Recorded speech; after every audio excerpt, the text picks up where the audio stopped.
क्या, x इज directly proportional to y। x इज डायरेक्टली प्रोपोर्शनल टू क्या, y, है ना। x का मान बढ़े तो y भी बढ़े, x घटे तो y भी क्या हो जाए, घटे, है ना।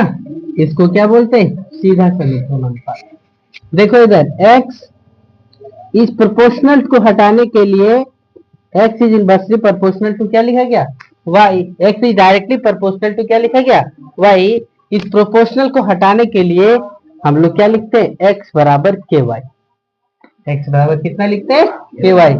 प्रोपोर्शनल को हटाने के लिए किस चीज का प्रयोग किया गया, k का। k जो क्या है, वो कांस्टेंट है। ये क्या है, कांस्टेंट है। समझ गए क्या, है ना। जिसे हम लोग ऐसे भी लिख सकते हैं कि x बटे y बराबर कितना होगा, k होगा। x बटे y बराबर कितना होगा, k होगा, जहाँ k कांस्टेंट है। ये क्या है, कांस्टेंट का हिंदी मीनिंग स्थिरांक है, निश्चित है, नियत है। समझे। जैसे एक एग्जांपल देखिए आप लोग, इधर कोई पानी गिरा है क्या। एग्जाम्पल देखो क्या दिया हुआ है। जैसे इधर लिखा हुआ है पेन की संख्या और मूल्य, है ना। देखो 2 कलम का मूल्य कितना, 20 रुपया। 2 कलम का मूल्य कितना, तो 4 कलम का मूल्य कितना होगा, है 40, है ना।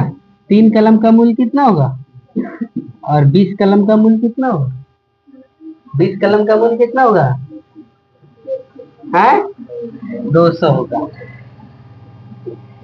20 कलम का मूल्य कितना होगा, समझ गए क्यों। तो देखो ये जैसे बढ़ाई 2 कलम था तो उसका मूल्य कितना था, 20। तो 4 गो हुआ तो इसका मूल्य कितना हो गया, 3 गो हुआ तो कितना हो गया, 30। 20 गो हो गया तो कितना हो गया, समझ रहे। देखो कैसे, जैसे x बराबर हम 20 माने और y बराबर 2 माने। x बराबर कितना माने, 20, और y बराबर क्या माने, 2। तो ध्यान से देखना, x बटा y बराबर कितना होना चाहिए, k। तो देखो k 20 बटा 2 बराबर कितना, k। तो k का मान कितना आ गया, 10। एक जगह से 10 आया तो और ट्रायल करो, 40 बटे 4 करके देखो तो 4 दहे कितना हो गया, 40।